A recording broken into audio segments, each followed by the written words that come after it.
After Saul returned from pursuing the Philistines, he was told, David is in the desert of En-Gedi. So Saul took 3,000 able young men from all Israel and set out to look for David and his men near the crags of the wild goats. He came to the sheep pens along the way. A cave was there, and Saul went in to relieve himself. David and his men were far back in the cave.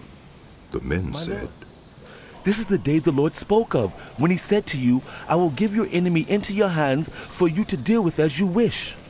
Then David crept up unnoticed and cut off a corner of Saul's robe. Afterward, David was conscience-stricken for having cut off a corner of his robe. He said to his men, The Lord forbid that I should do such a thing to my master, the Lord's anointed, or lay my hand on him, for he is the anointed of the Lord. With these words, David sharply rebuked his men and did not allow them to attack Saul. And Saul left the cave and went his way. Then David went out of the cave and called out to Saul, My lord the king! When Saul looked behind him, David bowed down and prostrated himself with his face to the ground. He said to Saul, Why do you listen when men say to you, David is bent on harming you? This day you have seen with your own eyes how the Lord delivered you into my hands in the cave. Some urged me to kill you, but I spared you. I said, I will not lay my hand on my Lord, because he is the Lord's anointed. See, my father, look at this piece of robe, your robe in my hand.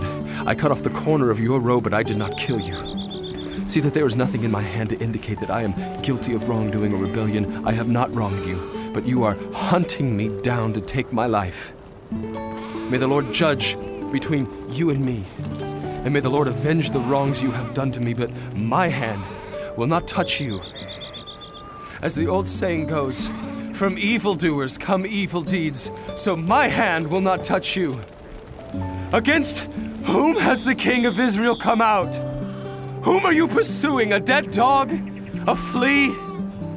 May the Lord be our judge and decide between us. May he consider my cause and uphold it. May he vindicate me by delivering me from your hand.